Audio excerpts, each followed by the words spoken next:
ఇప్పుడు నిన్న జగన్ అంటున్నారు వివేకం సినిమా తీసిన వాళ్ళని అరెస్ట్ చేయకుండా ఆర్జీవిని ఎట్లా అరెస్ట్ చేస్తారు? వివేకం సినిమా తీసిన వాళ్ళనేమో పక్కన పెడుతున్నారు. ఆర్జీవి ఏదో సినిమాలు తీస్తే ఆర్జీవిని అరెస్ట్ చేసే అవకాశం ఉన్నట్టు ఆయన మాట్లాడారు. ఏం చెప్తారు సార్? ఆర్జీవి గారికి నోటీస్ అరెస్ట్ చేసినట్టు లేరు, నోటీస్ ఇచ్చినట్టు. దానికి ఏదో పిక్చర్ ఏదో చేశారని. నిజంగా ఆయన తర్వాత కనుక నేను తప్పు చేశానని విరమించుకుంటే అది కేసు కూడా కాదు. ఓకే, ఆయన తీసేసేసి పబ్లిక్ నుంచి మళ్ళీ ఆయన కంటిన్యూ చేసినట్టున్నారు.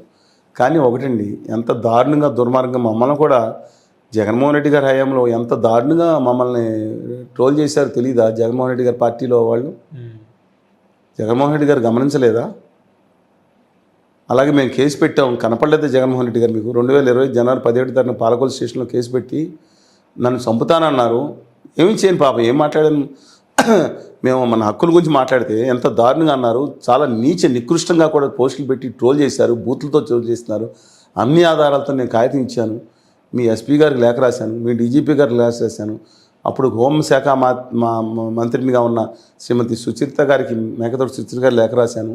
తర్వాత కేంద్ర హోంశాఖ సహాయ మంత్రిగా ఉన్న చిరకాల పరిచయస్తులు కిషన్ రెడ్డి గారు లేఖ రాశాను. నాకేం న్యాయం జరగలేదు, నా కేసు ఏమైందో తెలియదు. నేను వాళ్ళని కనీసం వాళ్ళ మీద అరెస్ట్ చేసి లోపల పెట్టమని తప్పు ఇలాంటివన్నీ వాళ్ళు చెప్పినా చాలు. బాగా అత్యంత దుర్మార్గంగా బెదిరించడానికి ఏదైనా పడొచ్చండి. మిగతాది ఆఖరి నన్ను రాళ్ళతో కూడా తెలుగుదేశం పార్టీ వాళ్ళు కూడా ఉన్నారండి దాంట్లో. తెలుగుదేశం పార్టీ వాళ్ళు కూడా ఒక యాక్సెంచర్ కంపెనీలో, సాఫ్ట్వేర్ కంపెనీలో బాగా ఉన్నత పోస్టులో ఉన్నాళ్ళు.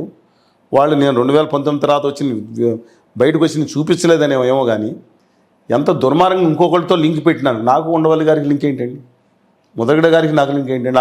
వాళ్ళు పొలిటికల్ లీడర్స్, ఆమె నాటి పొలిటికల్ లీడర్.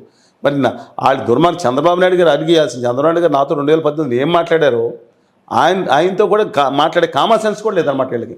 కుల గజ్జి, కుల పిచ్చి కూడా, మత పిచ్చి, మత ద్వేషం, వర్గ పిచ్చి, ఇది కూడా ఆంధ్రప్రదేశ్లో బాగా ఎక్కువ చేశారు అనేక పార్టీల్లో రాజకీయ నాయకులు.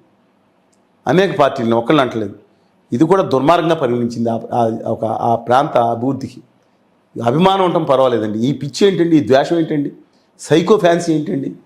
చాలా ప్రమాదకారులు జబ్బులండి. సైకో ఫ్యాన్సీ ఉంటుంది కదా నాయకుడి మీద, ఒక అభిమానం వరకు విపరీతమైన సైకో ఫ్యాన్సీ ఉండి ఆ నాయకుడిని ఎవరో ప్రశ్నించకూడదు అనేవాళ్ళు సైకోసాలు, వాళ్ళని సైకో ఫ్యాన్సీ అంటారు. అలాగే అసభ్యంగా మహిళల మీద, వాళ్ళందరి మీద చేసిన వాళ్ళు తప్పు కదండి. అలాగే కళ్యాణ్ గారి మీద ఒకటి మాట్లాడుతున్నాను. కళ్యాణ్ గారి మీద ఒక మహిళతో ఎవరు మాట్లాడించారండి ఒక తల్లి గురించి? మీరు చాలామంది దేవతను నమ్ముతారేమో, నేను నమ్మే దేవత ప్రత్యక్ష దేవత నేను నమ్మే తల్లి ఎక్కుతానండి. నేను నా తల్లి తర్వాత సావిత్రిబాయి పూలే అనేక మంది ఉంటారు. అలాంటి పవన్ కళ్యాణ్ గారి తల్లిని తప్పుగా ఎవరు మాట్లాడించారు? నేను పేర్లు చెప్పదు, మీరు తప్పుగా వచ్చి పోనే తర్వాత వచ్చి క్షమాపణ చెప్పారా? చెప్పాలి కదా. కళ్యాణ్ గారిని కాదు, కళ్యాణ్ గారి ఫ్యాన్స్ ఇప్పుడు మమ్మల్ని తిట్టినా తప్పేనంటున్నాను. అంటే వాళ్ళు ఏమన్నా కళ్యాణ్ గారు, చంద్రబాబు నాయుడు గారు, జగన్మోహన్ రెడ్డి గారు మాత్రమే, లేదా షర్మి గారు అంటే దేవదూతలా? వాళ్ళకి ఎలాంటి హక్కు ఉందో ఈ సామాన్య ప్రజలు ఎవరిని ట్రోల్ చేసినా వాళ్ళందరికీ కూడా సమానమైన హక్కు ఉంది. వీళ్ళు మనుషులు కాదా? రాజకీయ నాయకులు ఉంటే అతి గొప్పవాళ్ళు ఉన్నారు, స్వతంత్ర వ్యక్తిత్వం ఉన్నాడు. ఎంతమంది చూపిస్తాను మీకు? వాళ్ళని కూడా భయంకరంగా ట్రోల్ చేశారు కదండి. అందువలన ఆర్జీవి గారి మీద చర్య తీసుకునే విషయం నోటీసే కదా ఇచ్చింది. ఇంకా చాలామంది ఉన్నారు. నేను అంది ప్రభుత్వ విధానాలను విమర్శిస్తే కూడా వచ్చి విధానాలను విమర్శిస్తే నోటీస్ ఇస్తారా? అది మాత్రం దుర్మార్గం. ఏమైనా ప్రజాస్వామ్యం ఉన్నారా? వీళ్ళు ఏమన్నా రాజరిక పాలనలో గెలిపే మళ్ళీ ఫ్యూడల్ పాలన అనుకుంటున్నారు? నాకు అర్థం కాదండి. అబ్సల్యూట్లీ ఆ విధానం తప్పు కాదు, తప్పది. అప్పుడు మా మీద ఆ రోజు కేసులు పెట్టారు జగన్మోహన్ రెడ్డి గారి హయాంలో.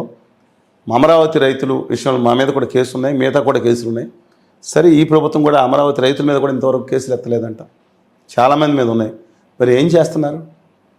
అమరావతి మహిళలు ఎన్ని బాధలు పడ్డారండి, ఎంత హేళన చేశారండి వాళ్ళని. మొన్న కూడా కేసులు ఉన్నాయంటే మొత్తం కేసులు తీసేయాలి కదా. ఫస్ట్ చేయాల్సిన పని అది కదా. Do respect them, please concentrate on this. ఏదైనా సరే మీరు ఒకవేళ విమర్శన చేసుకోండి మిగతా వాళ్ళకి, సోషల్ మీడియాలో ఉన్న వాళ్ళకి, కానీ అనుచితంగా కానీ, అసభ్యంగా కానీ, పరుషంగా విమర్శించండి హక్కుల కోసం.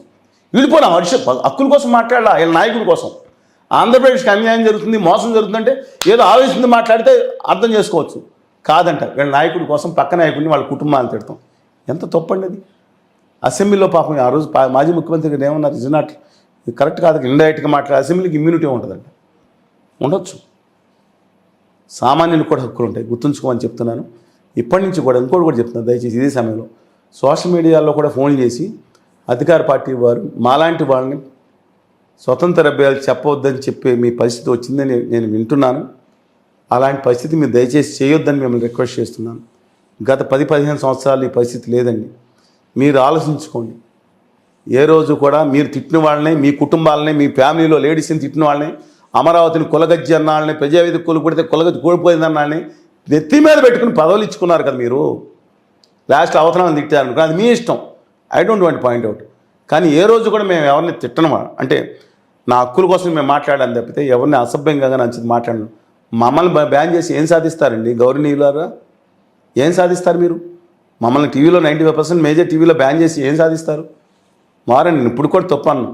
ఏదో రోజు do respect them, please think over. Thank you.